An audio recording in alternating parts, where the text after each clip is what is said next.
restitution, babe. I'll never return to the person I once knew. No, don't say you made no contribution, babe. I let you burn right through. My heart isn't fireproof. And if I focus for a moment on the day that we met and really pay attention to the words that you said, would I recognize the compromise would really only ever mean my sacrifice? If I wasn't so distracted by the shape of your lips, the curve of your smile, the sound of you listing all the ways you worship me, maybe I would figure out exactly where my walls, oh, where my walls came down, and my head was filled with your lies. I must admit, I wanted to believe in a perfect match, a fairy tale distracted from all your lies. Yeah, I guess I was blind till your true colors flashed. Now all I see are red flags. The things you used to love about me, now you say they're a weakness, and I told you I'd work on it.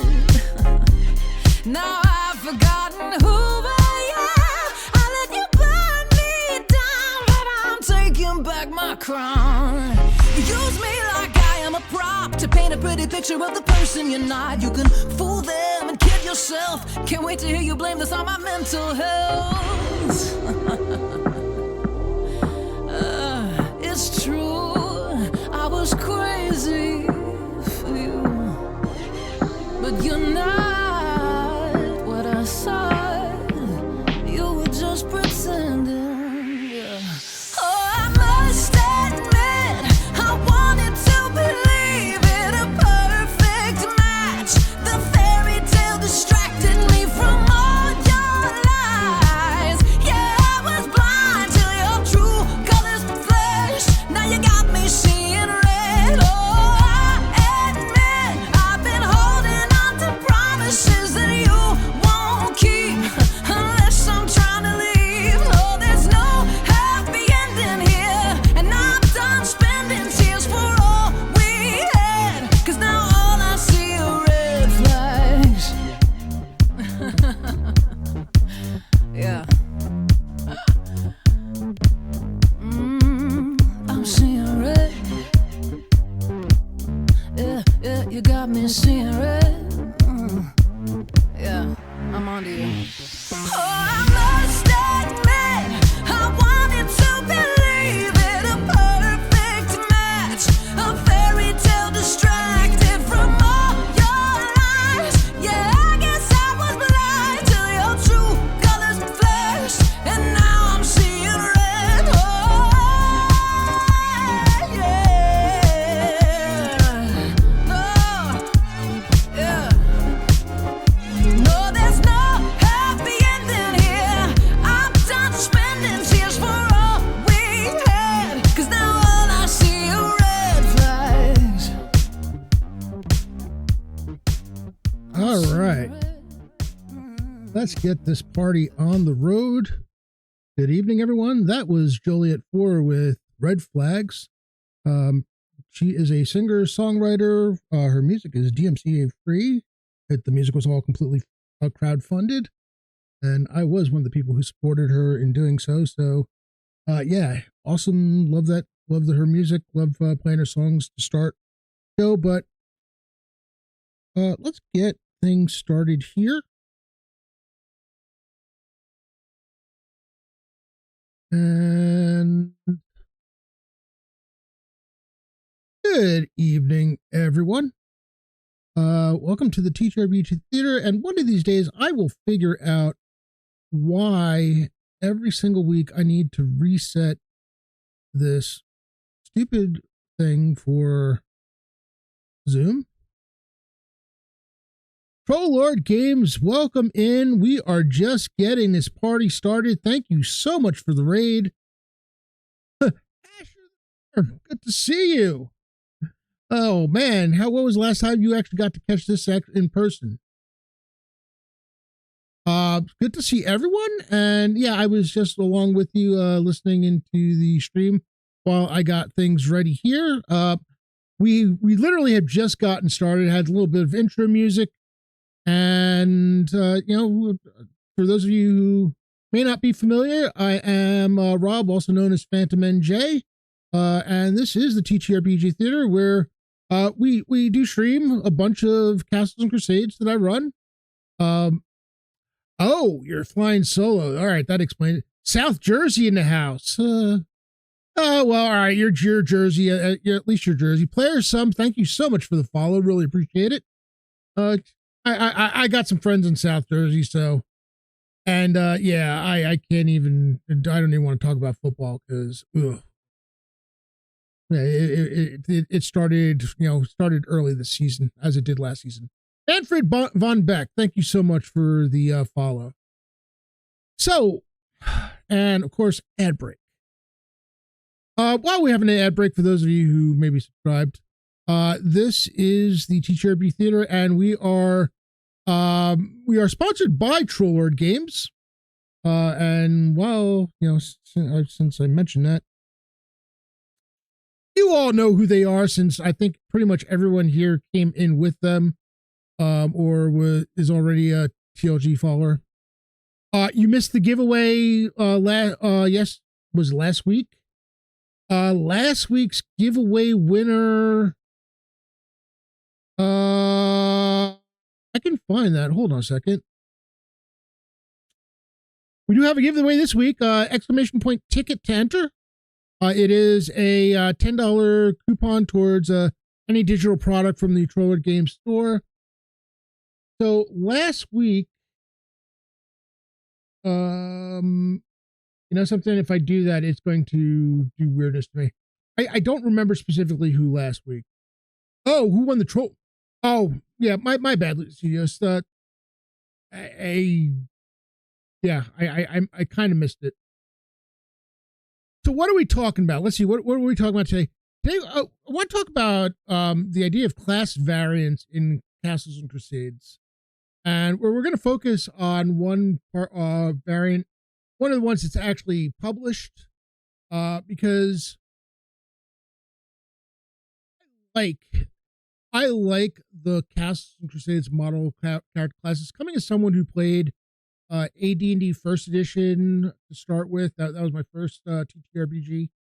Moved on to second edition, and I've played, now I've played so many different TTRPGs. It's kind of ridiculous. I've got so many, but I played most of the D&D, most of the actual D&D variants. I've run many of the D&D variants, as it were. And,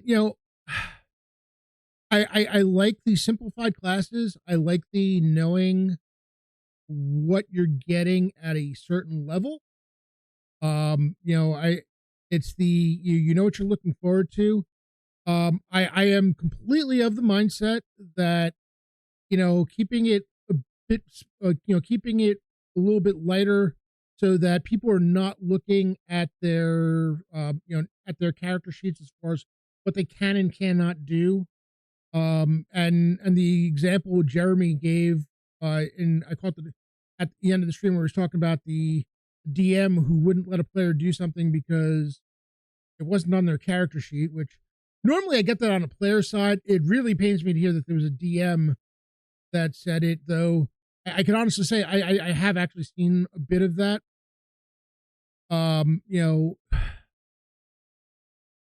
There are still times when I look at the list of classes, and some of the classes I find a little underwhelming. It's not that I want them to be like ultra powerful. I'm not looking for OP classes. I honestly think some of the classes in the Adventurer's Backpack fall under that category. There's a little bit too much there. But there are certain classes that I think it'd be nice to have a variant that does something different, or have something added to them. I'm one of the classes that one of the classes I sometimes have an issue with. I struggle a little bit with is Yeah, it's straight up fighter class. I mean, the fighter class is great for just pure fighting. It's um the struggle you run into a bit is that, it's a straight up, I mean, it's almost a straight up damage dealer. And there are times when I'd like it to be a little more specialized, and I think that's going to be one that will have a full thing focused on it, because there are ways to make that happen. And we can discuss some of those ways. Because then you look at, I think where road becomes a struggle is when you look at something like the ranger and you have this large suite of things that a ranger can do. Then you got a fighter that can hit things hard, hit things often, and hit things hard. And okay, all right, I mean, it's nice to have one of those in a party. And if you have a player who can role play it enough, and understand that part of the joy is the freedom to role play these things and figure out, the spirit that you want your character to be in, that's fine. Um, I do think it'd be nice to have like some variants that where it's a little, they're more mechanically inclined. And again, we can talk about ways to do that. Um, but tonight, I really do want to focus in on the bar. Um, let's go. We're going to start off taking a look at the Player's Handbook version of the Bard. Anthony, so you pretty much hit the nail right on the head right from the start. So here's the nice thing about the Bard. Unlike, well, first of all, the first edition. Chris, good to see you. Welcome on in. We're just really getting started on our topic tonight. So here's things that the Bards has going in its favor. Unlike unlike the various D&D versions, especially the first edition Bard, Lord Gazumba, and I will give him a plug on this thing, because he is a big supporter of this channel. And I will be playing on his stream on Saturday morning, which is gonna be, the first edition Bard was a really weird thing in that it was kind of like a hero class in a game that did not have any other hero class. It was really a one-off, and you literally did not become a bard until you had already done, I think it was like 10 total levels of other stuff. Between, you had to do a thing of fighter, a bunch of levels of thief, and then you got to finally be a bard. And there was no other class in the game that had anything close to that kind of weirdness. Yeah, so it was 10 total levels then.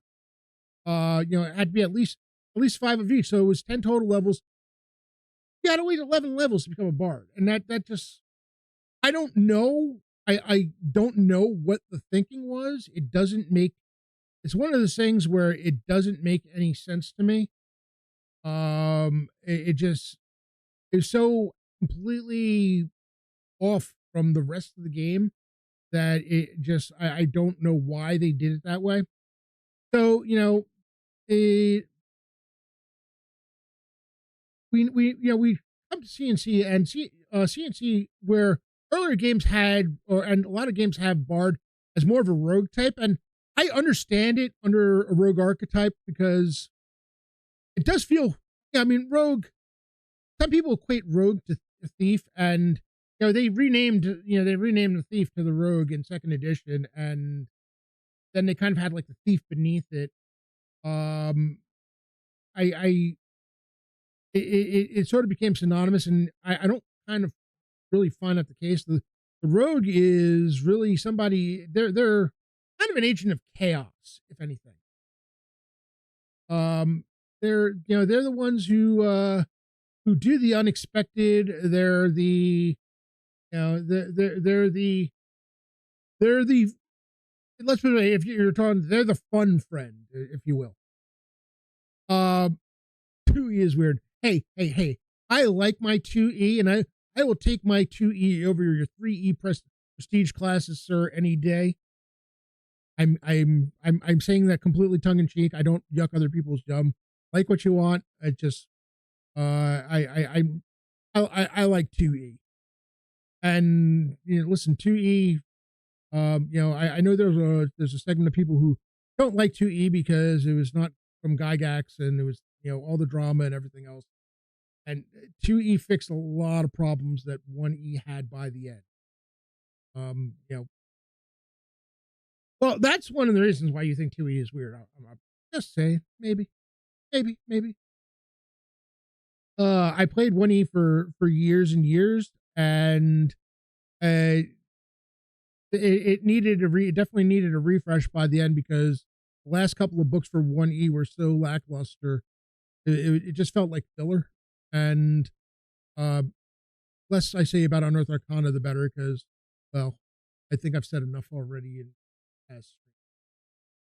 Um, so you have here you come CNC. You have the Bard, and the Bard's got a D10 hit dice, which for a class that probably does more fighting than fighting than one would actually think.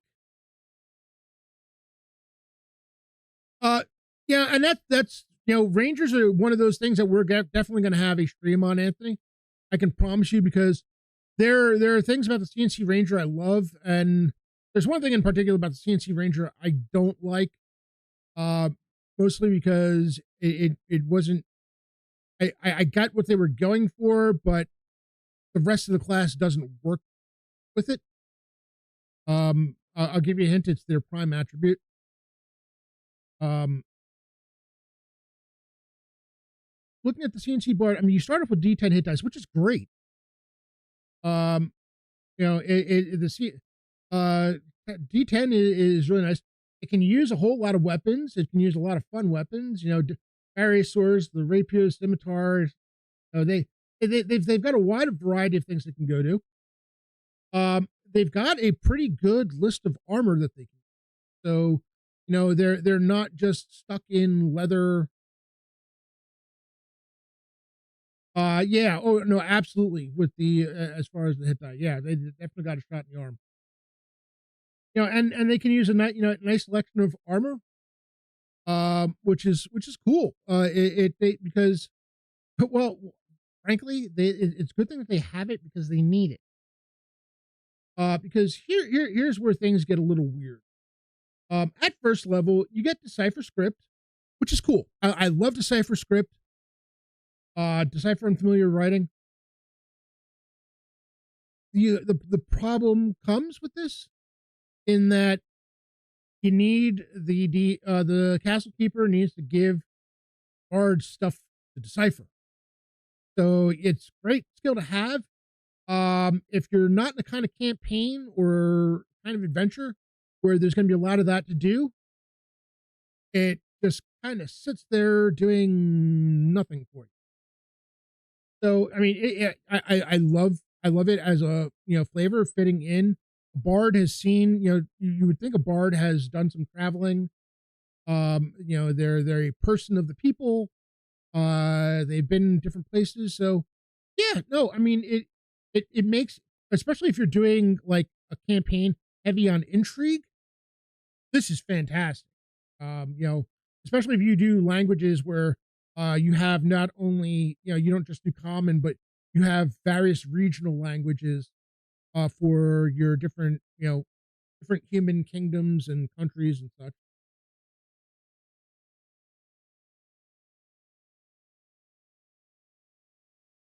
Now, here's another one. Exalt. Inspire companions by exaltation, +1 to any attribute check. How many times have you had a bard in a party where somebody's rolled an attribute check and the bard, somebody rolled an attribute check or they hadn't rolled an attribute check, and nobody paused to let the bard even try to do exalt, or the bard just forgot that they have exalt, and you end up having to implore the castle keeper to let you re-roll because or the because the bard didn't remember, or somebody never gave them a chance to. Uh, Not only that, when you think about what attribute checks are for, I, how do you role play it? It's like, is it inspire companions by exaltation? It's like you're trying to inspire the rogue to pick a lock. What exactly is the bard doing there? Come on, you got this. You got this. Come on. I believe in you. I believe in you. I guess. I, I don't know. It Attribute checks is one of those things where some of them are the kind of thing where it doesn't seem even possible that the bard would be able to do an exaltation. Um, Maybe know. Let's go. Let's actually go. Let's go read Exalt, because maybe it's just I didn't read it well enough the first time, or first 10 times. This is the bard's ability to inspire companions and listeners, allowing them to surpass their normal level of performance. Some bards invoke this ability through song and music, while others do oration, battle cries, or sheer acting and demeanor. Now, there are many, many times when this would make perfect sense. There are some times where this really kind of you wonder exactly how much sense it makes at all. So it's if you like to have this doing any kind of role play with it, it gets a little weird at times, but still okay. I mean, bard. I get that the bard inspires. I honestly think this is better off as this is better off as a combat thing. Um, However, the problem is there is another class that has that ability, um, or that type of ability. Specifically, well, I mean, technically, there's more than one if you consider clerical spells. But the the knight's entire job is to inspire the others in combat. This one apparently is in, it's okay. So it does say that the castle keeper may rule that certain uses of this ability are infeasible. So, okay. All right. So, not only you have exalt and it's a little weird, but it may also be situational. I don't know. I mean, I'm kind of torn. I would have liked it to be more of a combat thing, but again, you do have the night where that's really honestly the night's entire gig is to inspire their fellow people on the battlefield. Hey, thank you so much for the resubscription. 13 months. I done it before, but let's go again. And I will be on Lord Gazumba stream 10 a.m. Eastern time on Saturday morning, this Saturday. So basically, really honestly, a day and a half from now. A spelling bee bard. Oh, and and then they have their third ability that they get at first level, and that is legend lore. Yeah, I'm going to have fun with. I've already had some thoughts about that whole nuclear meat thing. I'm going to have some fun with that. So legend lore. Bards are lore masters of myth and archaic knowledge. The successful attribute check, a bard gains or remembers some relevant information about local notables, legendary item, other worthy place. This is another one of those things where the castle keeper needs to be prepared to support this. You can't have a bard who's doing legend lore and continually have nothing for them.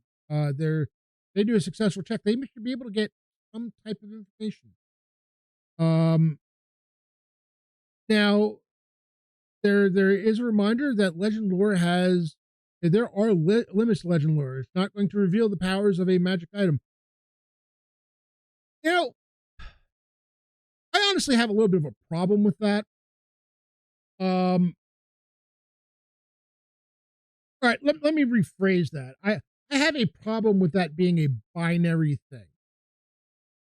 When it says will not reveal the powers of a magic item.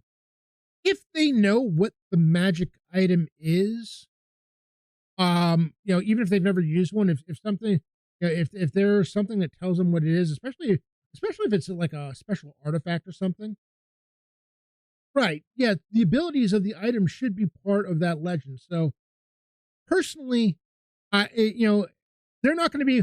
I would say that they're not going to be able to look at something that detect magic on and says it's magical and know what it does. There's no legend lore that's going to allow them to do that.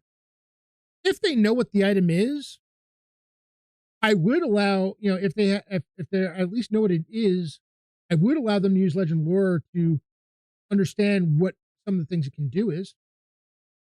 That to me that makes perfect sense. Adjudicate it as you will, but that to me that makes sense. So again, it's legend lore is I honestly think it's a little more useful, generally speaking, than Decipher Script is, but it still requires support from the castle people. So going back up here, one of the things you notice about the Bard is the experience table, and for a class that can use a wide variety of weapons, and can use pretty damn good armor. I mean, they can use everything up to breastplates. So they've got some combat skills. Their BTH is honestly, it's really second only. They've got a full fighter, not quite fighter, but they're just one thing below fighter in terms of their BTH table. Of course, the fighter also has their one weapon that they specialize in, which gives them the little extra oomph.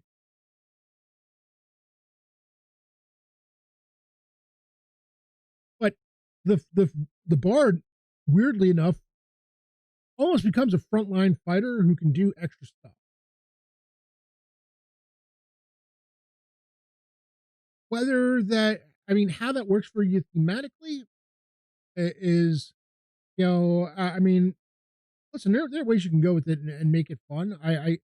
You know, I like the bard works really well as the face of the party, because of the fact that their prime attribute is charisma, because they have the ability to, between legend lore and decipher script, um, they, you know, they do have this ability to understand situations better.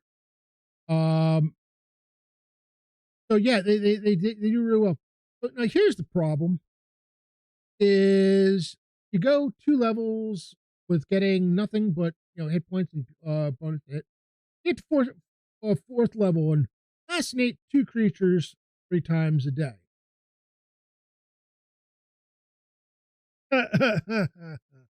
uh, that's bait there, Meth. Oh man. So fascinated, 4th level. Bard gains the ability to place 1 or 2 creatures into a trance. Creatures to be fascinated and must be able to see and hear the bard. Bard also see the creature. The distraction of nearby combat or other danger will prevent the ability from working. Um, Bard can use this ability 3 times a day and can maintain the effect for a number of rounds equal to the level. So this is really weird. Like, all right, I mean, I guess the idea is use this to like be able to get past certain creatures and avoid. I guess this is a thing of combat avoidance, perhaps. Because on its own, it's just you can't have any combat or anything that would really interrupt the fascination. Um, I don't know. I like okay. It's an intriguing ability. How useful it is, I think that kind of depends on the kind of adventure you're running. Um, Now that'd be fine, except the rest of it requires building on that. And yeah, we will not be doing that today. Uh,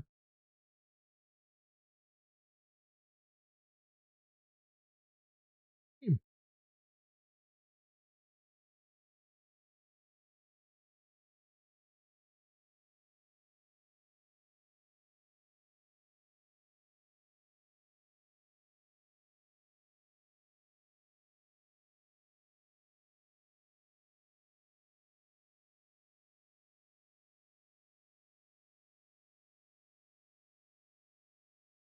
like, I don't know why people think that actually works.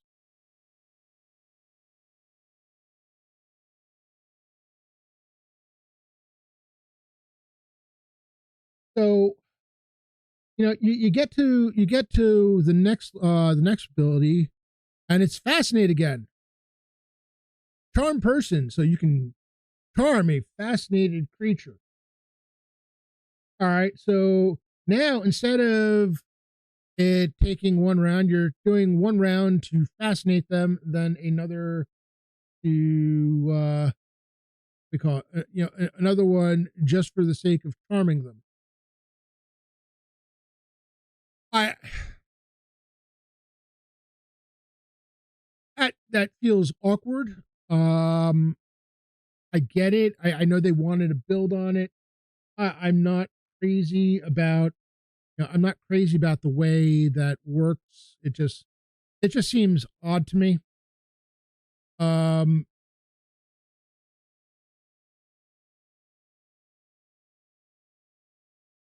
yeah, I don't know. I mean, you can tell me, you guys can, everyone can tell me how they feel about it. I'm just not crazy about it. It really, it's not the way, it doesn't interest me. Suddenly you have to do a fascinate first and then a charm. Um, and then the problem gets exacerbated by the fact that now you've got two more fascinates before anything else happens. Fascinate four creatures. Oh, well, that's fantastic. How, where, how often are you going to get to use that ability? It's like, I mean, I guess if you find a room, and you're somehow able to do it, it really feels kind of awkward. And it doesn't feel good. You've gotten to level 8, and, you're, everything is built on, yeah, that's kind of where I'm thinking it's going with it. The little kind of mesmerize and go past them. Um, I mean, because part of the other thing is that they need to make sure they don't think they're in danger. So the bard kind of needs to be on their own when they're doing this, because if the rest of the party is with them, you're likely going to fail on the whole sense of danger thing that the person they're trying to fascinate is, sees. And then level 8, implant suggestion into fascinated creature.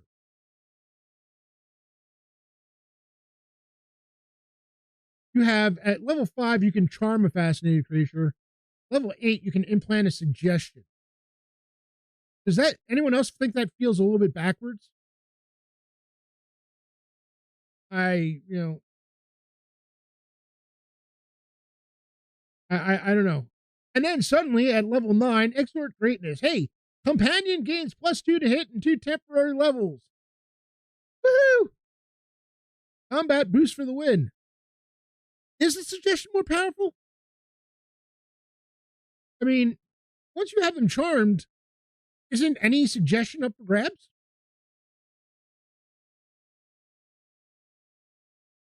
Or is suggestion does suggestion allow them actually let's go look at suggestion because maybe I'm selling it short.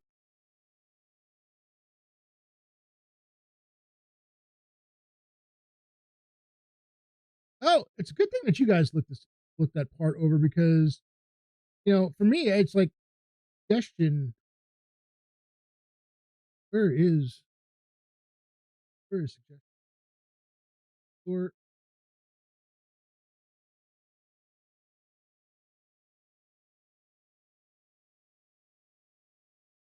um implant a suggestion into a fascinated creature.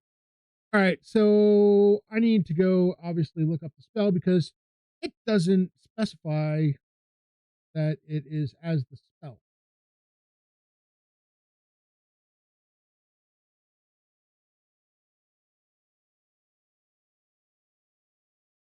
All right, well,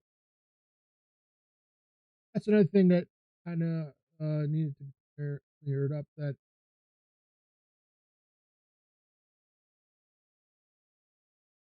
Keith, so good to see you. 32 months. Thank you so much. I really appreciate it.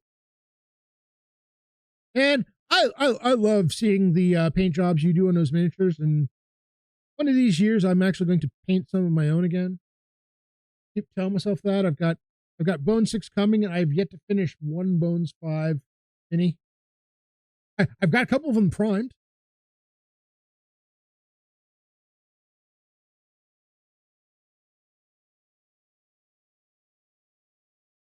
Right. Okay. But here's the thing.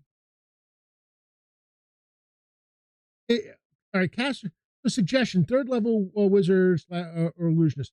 Caster influences one creature by suggesting a particular course of action. Suggestion must be worded in such a manner as to make the activity sound reasonable. Yeah, thankfully, Bone 5 is the only set of Reaper bones that I have, other than the one offs that I bought in various places. I I've managed to prime a couple of the dragons. I have not yet even started painting them. They are in my drawers and boxes and tables of shame. So small piece of wood must also be rubbed between the finger. Just made for the spell art. That's how victim must understand the language of the caster making the suggestion. Any attempt to suggest an act that would be harmful to the victim or something severely at odds with the behavior will allow the affected creature to automatically break the enchantment.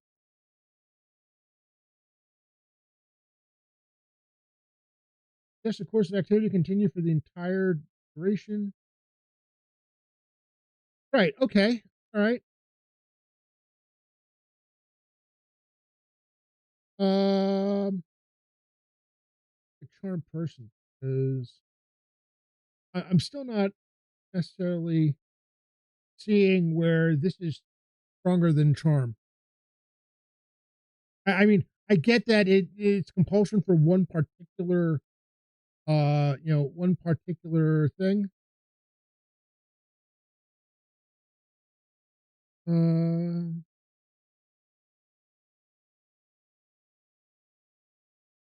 no, and it's weird because they also seem to avoid the actual thing being listed as a compulsion.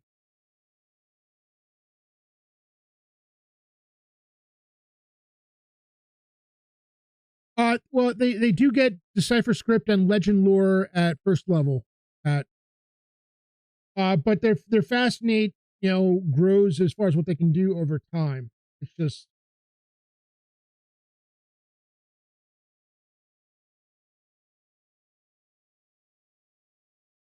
trying to,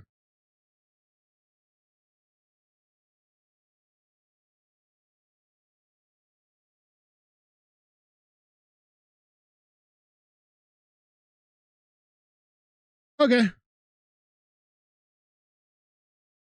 Caster can try to give their subject orders, but the caster must succeed at a charisma check to convince it to do anything it wouldn't ordinarily do. considering a bard's charisma is their prime. Yeah, I mean, I guess I'm still 50-50 as to one is really, I get what you're going with the suggestion being more powerful. I don't think it's, I don't think it's more powerful enough to the point where it's worth waiting that long to do it, having to do it. And then again, suddenly they go, you go to ninth level and suddenly they get the ability to, what do you call it? Bring out the best in their fellow player, fellow character. Just one, mind you, and exhort greatness. Then at level 12, they go back to fascinate again. Yes. I don't know. So, what's a castle keeper to do? I did make mention of the fact that the bard has a very, very favorable XP table. And it's an important thing to note because among the player's handbook classes, the bard is 1501 to second level. The monk is 1751. And the rogue is 1251. So, and those are the three classes where I believe it's the only three classes where it is less than 2000 to get the second level. So the bard is, second among those. I like the idea of the bard. See you soon, Jay. We'll be raiding into Lord Gazumba once we're done here.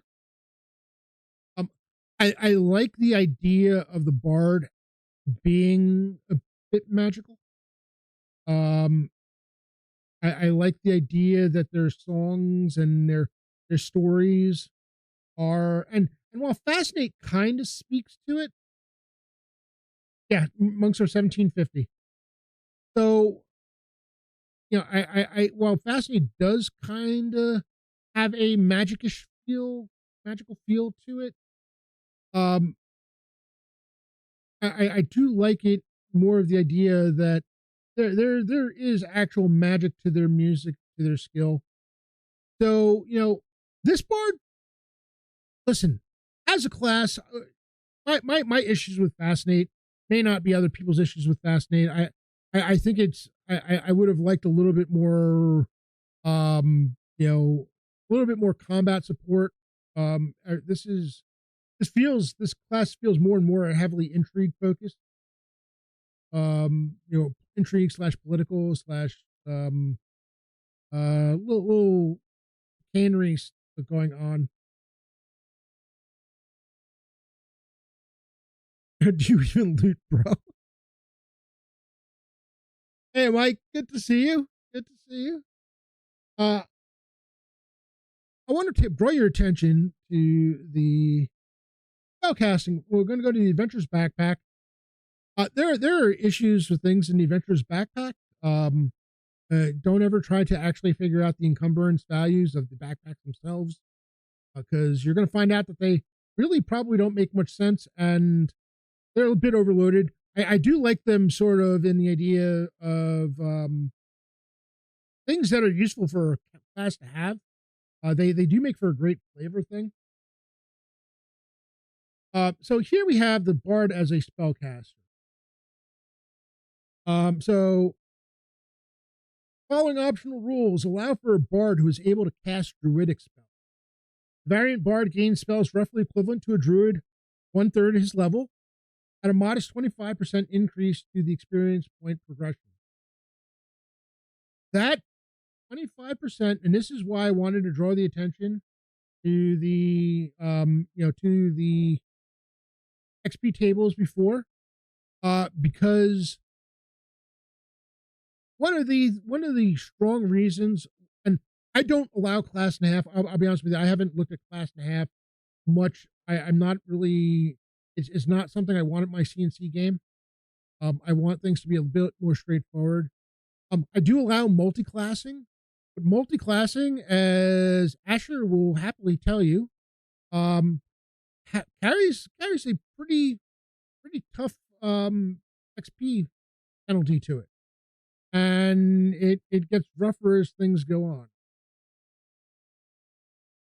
Here, on the other hand, is all you're doing is adding some caster levels to your bard and adding an XP penalty attached to being able to get those caster levels. And because the bard gets those caster levels starting at very first level, they get one cantrip at first level, or well, not one cantrip, well, one course, and they call it 0 level bard spell. They can call them cantrip. They get one 0 level spell at first level. So that XP penalty takes place right away. However, because of the fact that their XP table is so low to start with, they literally go from the second best XP table in the player's handbook to the third best XP table in the player's handbook. Ladies and gentlemen, it doesn't get any better than that. I mean, that's yeah, okay, great. That feels like a win. Now, unlike the clerics and the clerics, druids, wizards, and illusionists, there is no bonus spells for, at least, let me double check that before I say something I regret. There are no bonus spells for the early levels based on their either intelligence or wisdom. So the spell table is the spell table for them. And they have the spell list. So the kind of 0 level spells you would think, stuff like various detection spells, poison, neutrality, just weird. Illusions, poison, purify food and drink is a good one. I like that. So there's some very useful ones. They've got influence, a temporary charm, which I'm a little. I'd have to go look at how that spell works at 0 level. It's might be a little much. But here, I mean, now they have the ability to do some starting. They get their first level spell at level 3.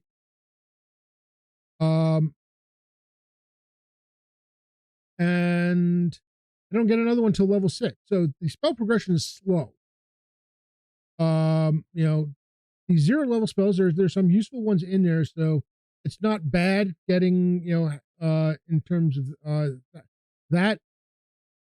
But like for a first level spell, hypnotism, okay.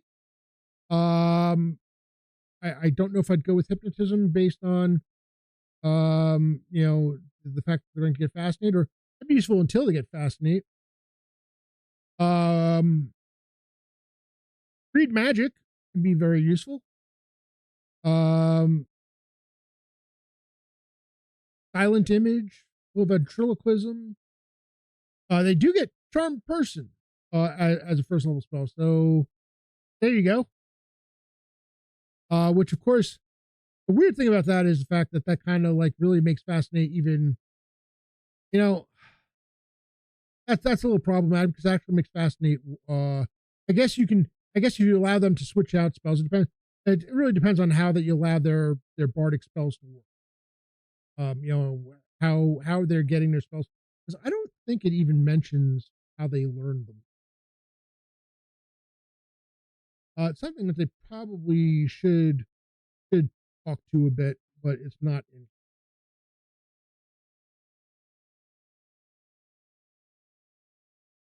Pat, I can understand that. I mean, there are certain ways to play the bard, and they're definitely not for everyone's liking.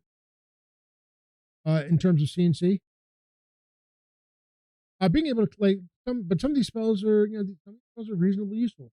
And again, they're not getting a lot of spells very quickly. As a matter of fact, the spell progression is slow. They don't get third level spells until level 9. And even then, they only get one per day. But gives them just a little bit more to them, I think, which frankly I'm okay with. I'm good with it. Another thing that I'd like to see, and maybe they're there and I just really didn't notice them. I'd like to see more magical instruments in the for the bard. I need to go take a look at see what exactly is there, and then what existed in the old first edition player's handbook and or first edition dungeon master's guide and such, and do a bit more with that. Because I like the idea of a magical instrument that gives them some more abilities. But I think I will be good with allowing someone playing a bard in my game if they so decide, and they have, because of the fact that the XP table starts right away. The adjustment to the XP table starts right away. I honestly think I would be okay with them choosing to play bard as a spellcaster in one of my classes, one of my games.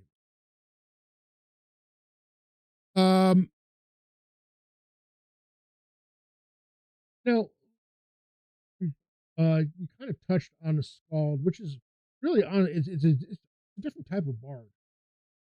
Let's go take a look at this.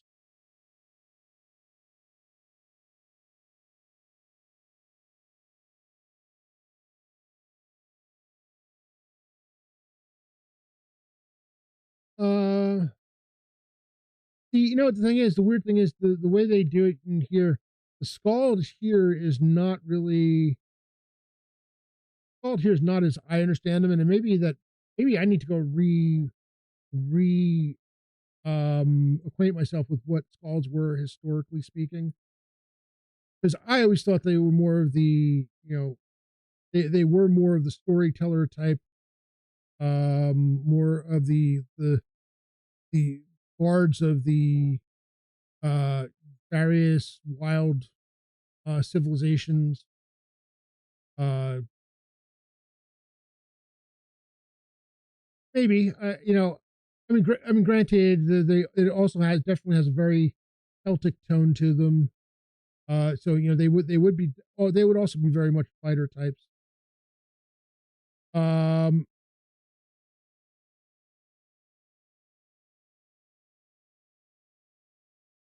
they can summon the mini bard fighter.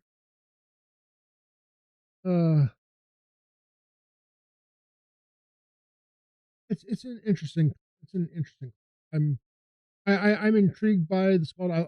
They're It's interesting that their primary attribute is strength. Um, I I I I might have going forward. I might come up with a different another variant. I'd have to see. But yeah, like I said, bards. I think going forward, I've convinced myself that I am okay with someone if they want to play my campaign, they can play a straight up bard or they can play a spellcasting bard. One or the other works for me. All right. Um, so I do have a question. What do we have? I did mention that I will be playing on Lord Gazumba in a stream on Sunday, not Sunday, Saturday morning at 10 a.m. I will be joining the group called Nuclear Meat, playing some 1E/2E AD&D at Lord Gazumba's table. If you like miniature gaming with miniatures and you want to see some of the coolest terrain setups around, I highly recommend that you give us a watch on Saturday morning. It will be at 10 a.m. Eastern till 2 p.m. Eastern. As a matter of fact, we're going to be raiding in tonight, so you'll in about 5 minutes or so you'll be able to see what that looks like. Next Thursday, George, you know him as Ultra Magnus in the TLG Discord, will be joining me again.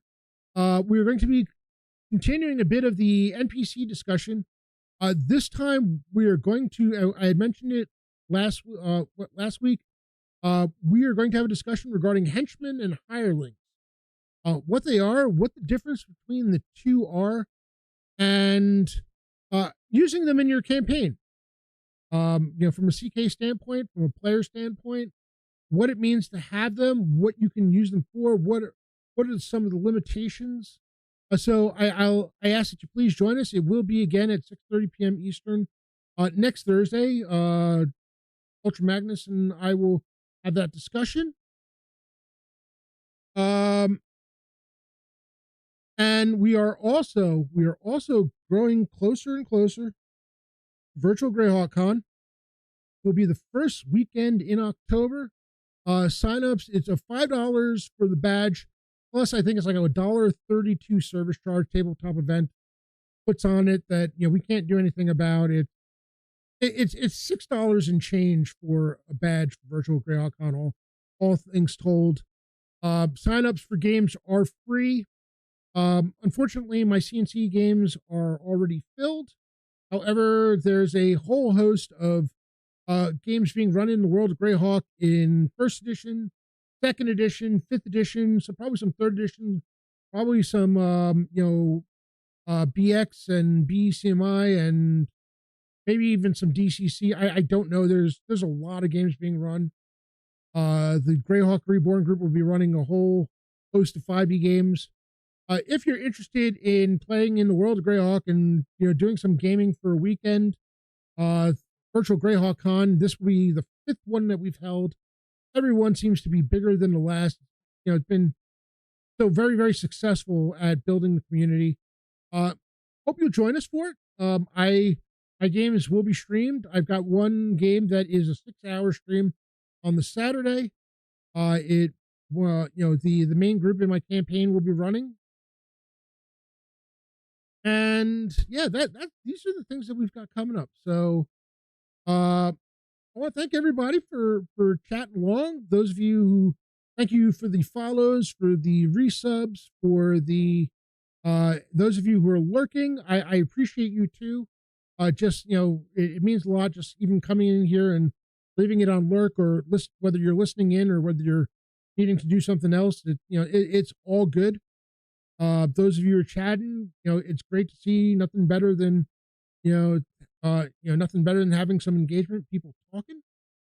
And I am going to give it another minute or so for the giveaway. We currently have 5 people entered into the giveaway. Exclamation point ticket for the giveaway. $10 digital product coupon for towards any digital product on the Trollord Games website. And yeah, so I'm gonna put the thing on stream ending. Please hang around. Actually, before I do that, let me do the giveaway. Meph, I am not running any games at Page. I will be going to Page. I've got a story with regards to Page that I'll tell you offline. But what do you call it? It's interesting. I will be there. I am playing in a bunch of games though. I've not crazy about the one policy that they have, and I didn't want to run games until I got a chance to see how everything was set up, and then other ththings happened. But I'm happy to say that I'm running in a bunch of games. I will definitely see you. I will be showing up at your table. If you are going to Page in January, you want to pay Retro Gamer Meth, he's going to have a vendor table set up. So you can come and watch me weep as I spend money. All right, going to close the giveaway. I can understand that. Oh, cool. I get to meet both you and the wife. That's very cool. Closing giveaway now.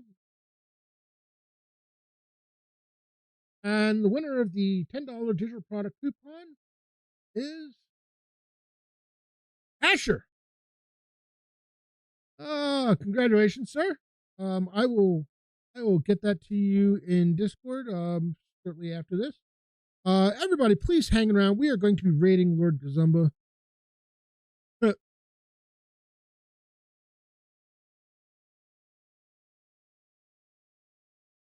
yeah, I don't have to worry about that particular problem. That's for sure. I'm still debating on whether or not I want to drive back and forth or if I'm staying there overnight. Um, I need to see what like the hotels and the the general region is. I might try to find a place like 20 minutes, half hour away to stay.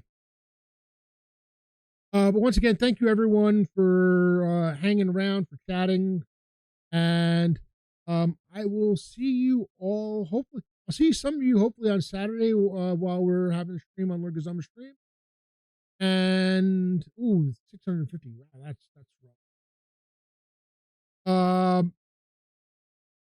And then otherwise, I hope to see you all next Thursday. Get those raid remotes ready. We are raiding in 3, 2, 1. Bye now.